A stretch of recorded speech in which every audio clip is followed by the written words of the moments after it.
BA third year Hindi साहित्य प्रथम प्रश्न पत्र काव्य है जिसमें भक्ति काल के प्रतिनिधि कवियों की कविताओं का संकलन है। उसी में एक भक्त सूफी कवि जायसी का संकलन है, उनकी रचनाओं का। जायसी ने एक पद्मावत नाम से महाकाव्य का सृजन किया। उस पद्मावत के कुछ अंशों की थर्ड ईयर के पाठ्यक्रम में व्याख्या एवं आलोचनात्मक प्रश्न परीक्षा में सामान्यतः पूछे जाते हैं और ये पाठ्यक्रम में रखा गया है। सूफी काव्य परंपरा हिंदी साहित्य के भक्ति काल में निर्गुण परंपरा का एक भाग है, जिसके श्रेष्ठ कवियों में मलिक मोहम्मद जायसी का नाम आता है। ये शेख मोहिदी, जो कि एक सूफी फ़कीर थे, उनके शिष्य थे। इन्हें निजामुद्दीन औलिया की शिष्य परंपराओं में एक माना जाता है। इनका जन्म 1492 ईस्वी में हुआ और मृत्यु 1542 ईस्वी में हुई। इनकी 3 रचनाएं उपलब्ध हैं: अखरावट, आखिरी कलाम और पद्मावत। अखरावट में सृष्टि की रचना का वर्णन की कथा है। आखिरी कलाम फारसी भाषा में लिखित है, जिसमें कयामत का वर्णन है। इसका रचनाकाल 1528 ईस्वी है और जायसी का सबसे प्रसिद्ध ग्रंथ पद्मावत है।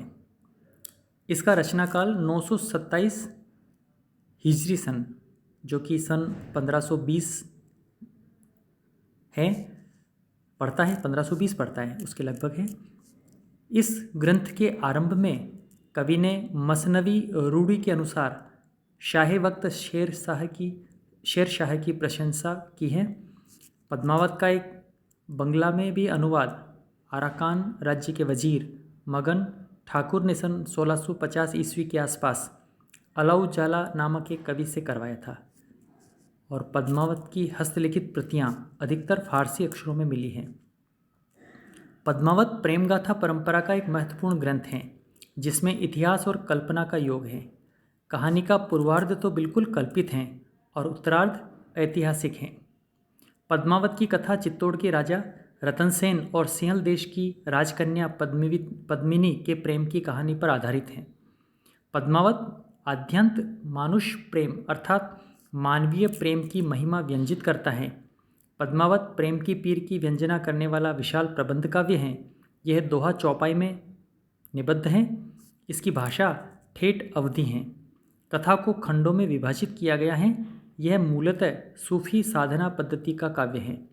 इसमें कथा वर्णन से साधना के मार्ग, उसकी कठिनाइयाँ और साधनाओं के फलस्वरूप प्राप्त सिद्धि के स्वरूप आदि की यत्र तत्र व्यंजना हुई हैं। ये ग्रंथ लौकिक प्रेम से संबद्ध है, लेकिन इसमें लौकिक प्रेम के द्वारा अलौकिक प्रेम की व्यंजना दिखाई देती हैं।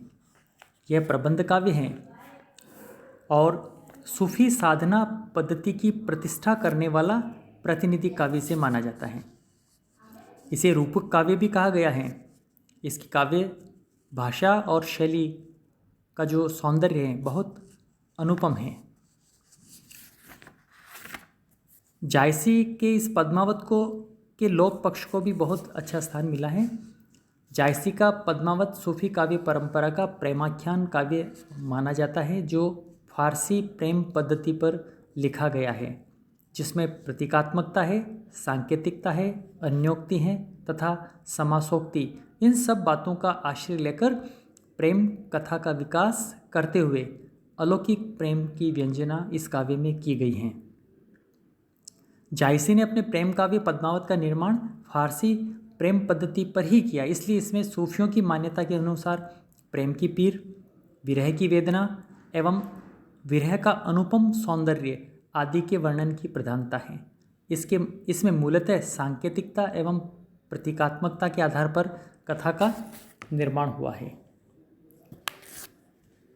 सूफी पद्धति पर वर्णित प्रेम की सबसे बड़ी विशेषता यह होती है कि उसमें इश्क मिजाजी के द्वारा इश्क हकीमी में सिद्धांत का प्रतिपादन किया जाता है। इसे हम सरल शब्दों में कहें तो लौकिक प्रेम के आधार पर अलौकिक प्रेम का वर्णन किया जाता है। इसके लिए प्रायः सूफी कवि सांसारिक व्यक्तियों के प्रेम की ही चर्चा किया करते हैं और उनके द्वारा ईश्वरीय प्रेम की अभिव्यक्ति करते हैं। नायक नायिका में प्रेम उत्पन्न करने के लिए स्वप्न दर्शन, चित्र दर्शन, सौंदर्य प्रशंसा अथवा कभी कभी प्रत्यक्ष दर्शन की योजना भी की जाती है, जिससे आकृष्ट होकर एक प्रेमी अपनी प्रियतमा से मिलने के लिए आतुर हो उठता है तथा अपने लक्ष्य की प्राप्ति के लिए अथक परिश्रम एवं प्रयत्न करता हुआ सब कुछ त्याग देता है और अंततः अपने प्रेमी को प्राप्त करने में सफल हो जाता है। जायसी के पद्मावत में राजा रत्नसेन तथा पद्मावती के लौकिक प्रेम द्वारा आध्यात्मिक प्रेम का प्रतिपादन है। इसके लिए जायसी ने पद्मावती के अनुपम व अद्वितीय सौंदर्य की प्रशंसा द्वारा राजा के हृदय में प्रेम भाव पैदा किया, जिससे पद्मावती के प्रेम में आकृष्ट होकर राजा रत्नसेन चित्तौड़ छोड़कर योगी बनकर सिंहल द्वीप की यात्रा पर निकल पड़ते हैं। अनेक बाधाओं को पार करते हुए वे सिंहल द्वीप पहुँच जाते हैं और अंततः राजा को पद्मावती की प्राप्ति हो जाती है और चित्तौड़ लौट आते हैं। किंतु परिस्थितियों के वश में अंत में राजा रत्नसेन के साथ उनकी दोनों रानियां पद्मावती और नागमती सती हो जाती हैं। सूफी प्रेम पद्धति का अनुसरण होने के कारण ही कवि जायसी ने पद्मावती के रूप सौंदर्य को अनुपम व अद्वितीय सिद्ध किया। प्रेम पद्धति का अनुसरण करने के कारण पद्मावत में प्रेम तत्व की गहन विवेचना मिलती है। फारसी प्रेम पद्धति की भांति जायसी ने प्रेम की पीर अथवा विरह वेदना को भी बढ़ा चढ़ाकर इसमें वर्णन किया है। इसीलिए कवि ने नागमती के विरह की तीव्रता का वर्णन करते हुए बताया कि विरह की आग में जलने से जो धुआं उठा उससे बादल काले पड़ गए। फारसी प्रेम पद्धति का अनुसरण करने के कारण ही सारी कथा के बीच बीच में आध्यात्मिक संकेतों की भरमार है। इसी के अंतर्गत सिंहलगढ़ को ब्रह्मलोक माना है, पद्मावती को ईश्वर आदि बताया है।